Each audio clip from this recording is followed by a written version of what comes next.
Hello friends, welcome to my channel easy to learn.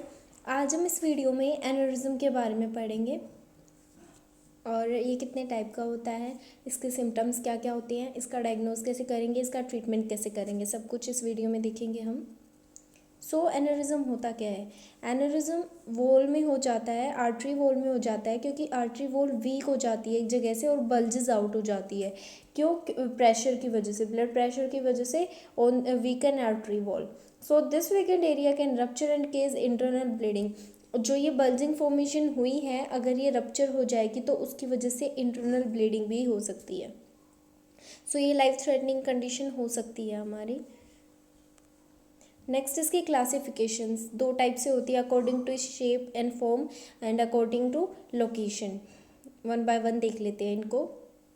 Location के according 5 types होती हैं। Abdominal aortic aneurysm जो कि एब्डोमिनल में होगी, थोरेसिक एओर्टिक एनेरिज्म जो कि थोरेसिक कैविटी के अंदर होगी, ब्रेन एनेरिज्म और peripheral aneurysm and mycotic aneurysm. One by one हम इनको पढ़ेंगे, ये क्या होती है डिटेल में।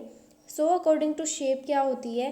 False aneurysm, true aneurysm, fusiform, saccular and डाइसेक्टिव।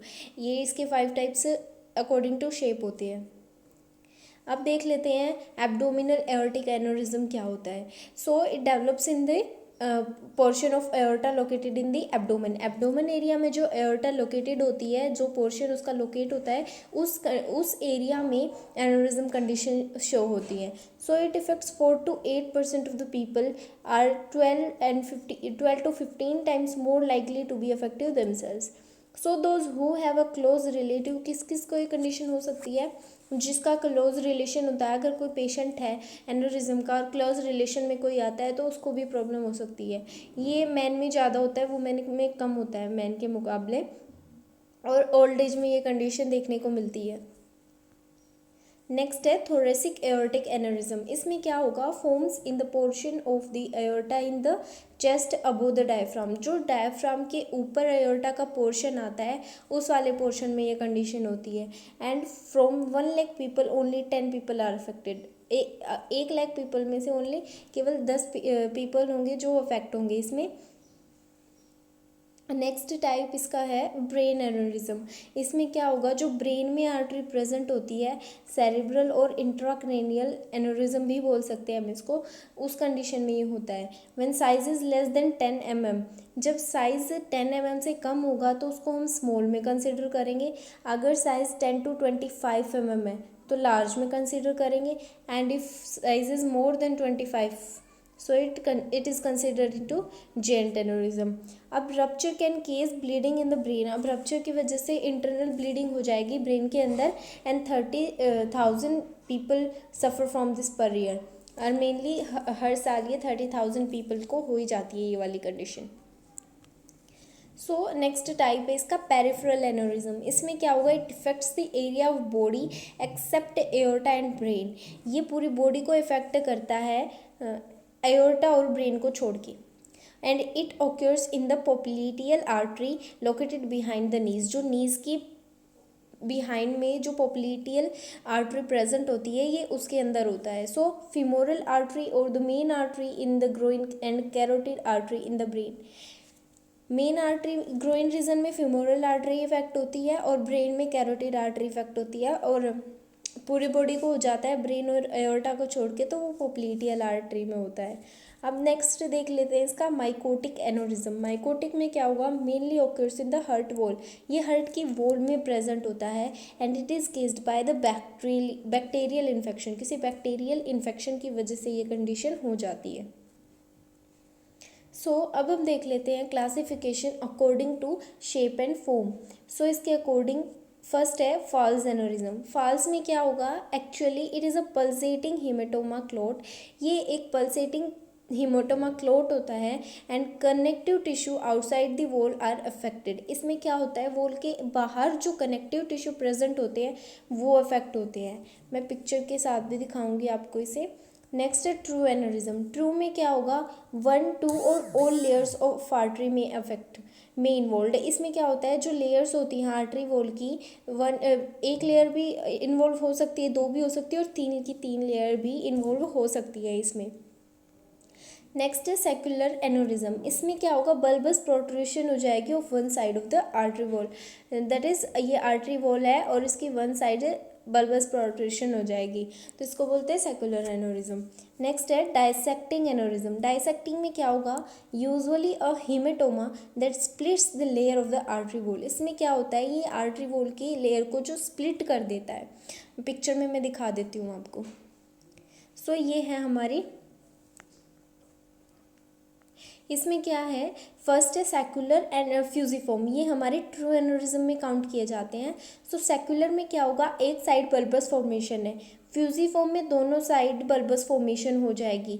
And false aneurysm में क्या होगा, आर्टरी वॉल इफेक्ट नहीं हुई है लेकिन प्रोट्रूजन हो गया है यहाँ पे। डाइसेक्टिंग में आप देख सकते हैं यहाँ पे रप्चर हो गई है, स्किन वॉल जो है वो रप्चर हो गई है और उसकी वजह से एनोरिज्म हो गया है।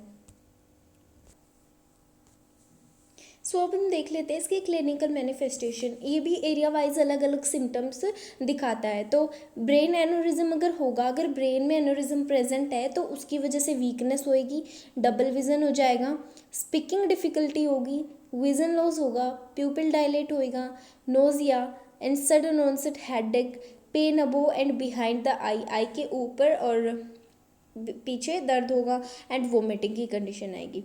सो ये थी ब्रेन एनोरिज्म की क्लासिफिकेशन, क्लिनिकल मैनिफेस्टेशंस। नेक्स्ट है एब्डोमिनल आयोटिक एनोरिज्म। इसमें क्या होगा, sudden onset of abdominal pain होगा एंड यूरिन एंड स्टूल में ब्लड आएगा, फेंटिंग की कंडीशन आएगी। नेक्स्ट है थोरेसिक एनोरिज्म। थोरेसिक में क्या होगा, sudden onset severe chest pain होगा। इस कंडीशन में थोरेसिक कैविटी जो कि हमारी चेस्ट एरिया होता है उसको बोलते हैं। सो चेस्ट पेन होगा, शॉर्टनेस ऑफ ब्रेथ होगी, hoarseness and difficulty in the swallowing, उसमें प्रॉब्लम आएगी।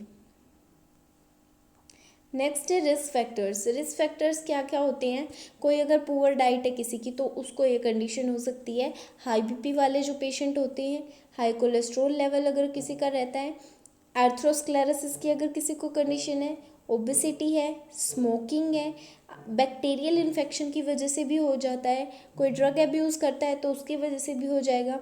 अगर किसी की एज 55 और उससे अबोव है तो उसको ये मेनली रिस्क पे होते हैं। नेक्स्ट है फिजिकल ट्रोमा अगर किसी को है। And next those who have to close relation with rupture, अगर कोई रिलेटिव है उनको ये प्रॉब्लम है तो उनको भी हो सकती है ये प्रॉब्लम। नेक्स्ट पैथोफिजियोलॉजी देखते हैं कि कैसे क्या होता है ये हमारी बॉडी में। ईटियोलॉजिकल फैक्टर्स की वजह से क्या होगा, जो हमारे रीजंस होते हैं उनकी वजह से क्या होगा, अर्थ्रोस्क्लेरोसिस हो जाएगी, ट्रोमा हो जाएगा और इन्फेक्शन हो जाएगा। और इन तीनों की वजह से, इन सब की वजह से क्या हो जाएगा, weakening and degeneration of blood vessel wall. जो ब्लड की वेसल की वॉल होती है वो वीक हो जाएगी, डीजनरेट हो जाएगी। क्यों, क्योंकि अगर एथेरोस्क्लेरोसिस होगा तो वीक होगी ट्रोमा की कंडीशन में, और अगर कोई इन्फेक्शन है तो उस कंडीशन में वीक हो जाएगी वेसल वॉल। नेक्स्ट उसकी वजह से क्या होगा, हाइपरटेंसिव इंजरी में compound their delegation and accelerate the expulsion of the aneurysm. उसकी वजह से क्या होगा, एनोरिज्म जो हमारा फॉर्म हुआ है वो एक्सपल होना स्टार्ट हो जाएगा, इंक्रीज होना, अपना साइज को इंक्रीज करना स्टार्ट कर देगा हाइपरटेंसिव कंडीशन की वजह से। फिर उसकी वजह से क्या होगा, जैसे जैसे एनोरिज्म एक्सपैंड होगा जो वॉल टेंशन है वो इंक्रीज होगी, वॉल टेंशन इंक्रीज होगी तो फर्दर वीकनेस होगी ब्लड वेसल की वॉल में। फर्दर वीकनेस की वजह से अगर ये ट्रीट नहीं की जाए टाइम पे तो क्या हो सकता है, ये रप्चर भी हो सकती है, और that is the more severe condition. Next देख लेते हैं डायग्नोज कैसे पता लगाएंगे हम। फर्स्ट फिजिकल एग्जामिनेशन करते हैं पेशेंट का, नेक्स्ट हिस्ट्री कलेक्शन करेंगे, सीटी स्कैन कराते हैं, एक्सरे कराते हैं, MRI and ultrasonography and tracheoesophageal echocardiogram. ये सब डायग्नोस्टिक टेस्ट होते हैं जो कि एनोरिज्म के केस में कराए जाते हैं। नेक्स्ट ट्रीटमेंट देख लेते हैं क्या क्या ट्रीटमेंट होते हैं। सो treatment is based on whether the aneurysm is symptomatic, is expanding in size, is case by internal injury.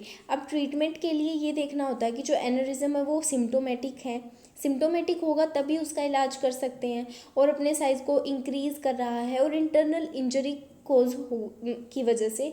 सो उस कंडीशन में क्या करेंगे, बीपी को कंट्रोल में रखना होगा। बीपी को कंट्रोल में रखेंगे, रिस्क फैक्टर्स जो है उनको हम करेक्ट करेंगे। अगर कोई अल्कोहल एब्यूज़, ड्रग एब्यूज़ कर रहा है तो उसको हम रोकेंगे। बीपी हाई की कंडीशन थी वो हम कंट्रोल कर रहे हैं, तो ये जो रिस्क फैक्टर्स मैंने बताए थे उनको करेक्ट करेंगे जितना हो सके। एंटी हाइपरटेंसिव ड्रग लेंगे ताकि हाइपरटेंशन की कंडीशन ना आए और वो फर्दर वीक ना हो, ओके, फर्दर इनलार्ज ना हो। अब सर्जरी भी होती है, सर्जरी भी कराते हैं। सर्जरी में क्या होता है, एंडोवेस्कुलर स्टंट ग्राफ्टिंग कराते हैं। इसको हम एंडोवेस्कुलर एनोरिज्म रिपेयर भी बोलते हैं। सो एक सर्जिकल प्रोसीजर है जो कि आयोर्टा के अंदर की एक थिन ट्यूब डाली जाती है जिसको हम डिलीवरी कैथेटर बोलेंगे। ट्यूब डाल देंगे। अनलाइक ओपन सर्जरी की तरह नहीं होता है ये, जिसमें लॉन्ग कट होता है एब्डोमेन में वगैरह, ये सब नहीं होता है। 2 छोटे छोटे इंसिजन्स लगाए जाते हैं ग्रोइन रीजन के पास, ओके। सो ये था एन्यूरिज्म के बारे में complete. So thanks for watching. अगर आपको मेरी वीडियो पसंद आई तो प्लीज़ लाइक करें, कमेंट करें, सब्सक्राइब कर दीजिए चैनल को एंड शेयर करें। Thank you.